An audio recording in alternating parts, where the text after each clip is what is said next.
സ്വീകരിച്ചിരിക്കുന്ന സഹായം ഏതെങ്കിലും ഒരു അമുസ്ലിമിന്റേതല്ല.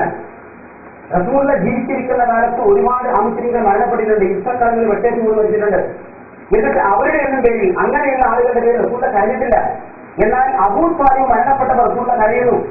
ആ അബൂ ത്വാലിബിന്റെ വിഷയത്തിൽ ഖുർആൻ ആയത്താവുന്നു. കാരണം ചെറുപ്പകാലത്ത് ലഭിച്ചിരിക്കുന്ന കേവലം സംരക്ഷണവും സഹായവും മാത്രമല്ല, അബൂ ത്വാലിബിൽ റസൂലുള്ള ബഹിഷ്കരണത്തിന് വിധേയനായപ്പോ റസൂലുള്ളാഹിക്ക് സംരക്ഷണം കൊടുത്ത അബൂ ത്വാലിബാണ് എന്ന് പറഞ്ഞാൽ ഇസ്ലാമിക പ്രബോധനം ആരംഭിച്ച ശേഷം ലാ ഇലാഹ ഇല്ലല്ലാഹുവിലേക്കും മുഹമ്മദ് റസൂലിലേക്കും ഈ സമൂഹത്തെ ക്ഷണിക്കാൻ തുടങ്ങിയ ശേഷം മുസ്ലിമായി മുബഹിദായി മുജാഹിദായി പ്രബോധനായ രംഗത്തുള്ള കാലഘട്ടത്തിലാണ് റസൂലുള്ളാഹി സ്വല്ലല്ലാഹു അലൈഹി വസല്ലം അബൂ ത്വാലിബ് എന്ന പിതൃ സഹോദരന്റെ സഹായം ലഭിച്ചുകൊണ്ടിരിക്കുന്നത്. റസൂലുള്ളാഹിക്ക് പിതാവ് എന്ന് പറയാൻ മറ്റൊരാൾ ജീവിച്ചിട്ടില്ല. റസൂലുള്ള ജനിക്കുന്നതിന് മുമ്പ് തന്നെ പിതാവ് മരണപ്പെട്ടു പോയിട്ടുണ്ട്. പിന്നീട് ലഭിക്കുന്ന സഹായം തുറന്നു പോവുകയാണ്. ആ സഹായം പിതൃ സഹോദരനാണ്.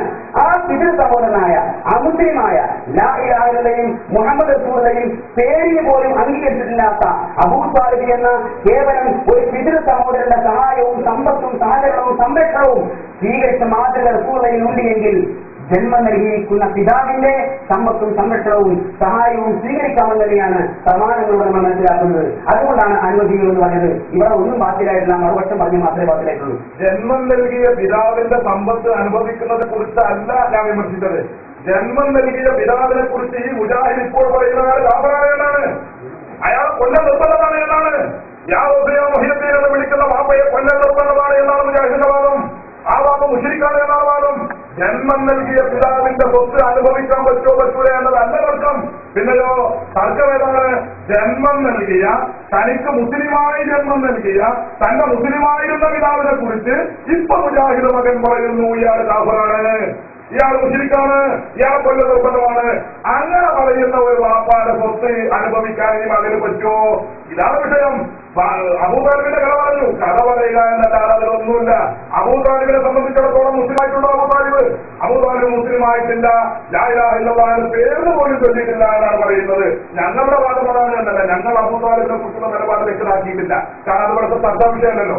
അതേ സമയത്ത് മറുപക്ഷം പറയുന്നത് അബൂ താലിബ് മുസ്ലിമായിട്ടില്ല. അപ്പൊ മുസ്ലിമാകാത്ത ഒരു അമുസ്ലിമിന്റെ സംരക്ഷണം സദസ്സിൽ നിന്ന് ഇടപെടൽ നടക്കുന്നു, ഇവിടെ നിന്ന് ഇടപെടൽ നടക്കും എന്ന് ഓർമ്മപ്പെടുത്തുന്നു. ഇവിടെ പറഞ്ഞിട്ടുള്ളത് മുസ്ലിമാകാത്ത ഒരു വ്യക്തി, ആ മുസ്ലിമാകാത്ത ഒരു അമുസ്ലിമിന്റെ സംരക്ഷണം സ്വീകരിക്കാൻ പറ്റൂലേ എന്ന വിഷയത്തിൽ തർക്കമില്ല. ഞാൻ പിന്നെ അതിനിപ്പോ മറുപടി പറഞ്ഞെന്താ, അബൂ താലിബ് മരിച്ചപ്പോൾ റസൂലുള്ളാഹി കരഞ്ഞു. നബി കരഞ്ഞപ്പോൾ ഞാൻ ചോദിക്കട്ടെ, ഏറ്റവും അടുത്ത് ബന്ധപ്പെടുകയും സഹായിക്കുകയും ചെറുപ്പത്തിൽ സഹായിക്കുകയൊക്കെ ചെയ്ത ഒരു ഹിന്ദു അല്ല ചിലപ്പോൾ അയൽവാസി കരഞ്ഞു വരും. ഒരു ഹിന്ദുവിന്റെ സംരക്ഷണത്തിൽ വളർന്ന ഒരു അയൽവാസി ആ ഹിന്ദു മരിക്കുമ്പോൾ തന്റെ സംരക്ഷണം മരിക്കുമെന്ന് വരച്ച് ചിലപ്പോൾ കരഞ്ഞെന്ന് വരും. പക്ഷേ ഈ കരച്ചിലാണോ ഇസ്ലാമിന്റെ മാനദണ്ഡം? ഒരു മുസ്ലിം അല്ലാത്ത ഒരു വ്യക്തിയുടെ സഹായം സ്വീകരിക്കാൻ പാടില്ല എന്ന് ഞങ്ങൾക്ക് പാടില്ല. ആവർത്തിച്ച് പറയുന്നു, മുസ്ലിം അല്ലാത്ത, ഇതൊരു വർഗീയ പ്രശ്നവുമായി ബന്ധപ്പെട്ട കാര്യം കൂടിയാണ്.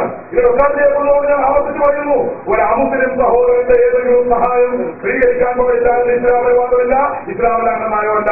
ഇവിടെയുള്ള ചർച്ച അങ്ങനെയല്ല. മുസ്ലിമായ തന്റെ പിതാവ് തനിക്ക് മുസ്ലിമായിക്കൊണ്ട് തന്നെ ജന്മം നൽകി, അങ്ങനെ മുസ്ലിമായി തനിക്ക് ജന്മം നൽകിയ തന്റെ പിതാവ് യാ മുഹിയദ്ദീൻ എന്ന് വിളിച്ചതിന്റെ പേരിൽ അയാൾ കാഫിറാണ്, അയാൾ മുശ്രിക്കാണ്, അയാളെ കൊല്ലം നിർബന്ധമാണ് എന്ന് ഈ മുജാഹിദ് മകൻ പറയുന്നു, അദ്ദേഹത്തിന്റെ പ്രസ്ഥാനം പറയുന്നു. അങ്ങനെ പറയുന്ന വാപ്പയുടെ സ്വത്ത് അനുഭവിക്കാമോ? ഇതാണ് വിഷയം. എന്നല്ലാതെ അമുസ്ലിമിന്റെ സ്വത്ത് വാങ്ങാനോ അനുഭവിക്കാമോ എന്നത് ചർച്ചാ വിഷയമേ അല്ല.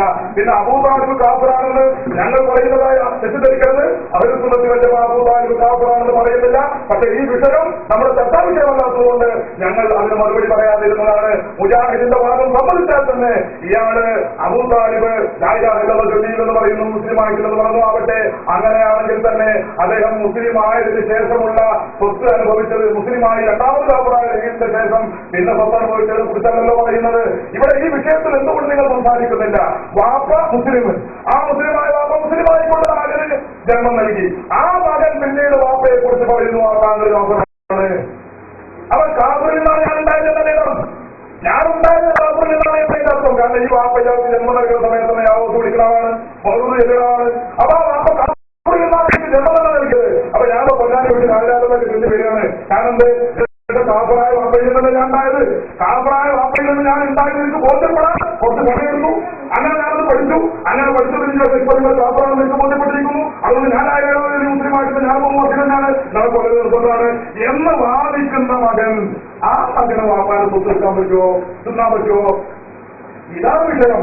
അത് മര്യാദയല്ല എന്നേ ഞങ്ങൾ പറഞ്ഞിട്ടുള്ളൂ. കുടുംബത്തെ ചോദിച്ചു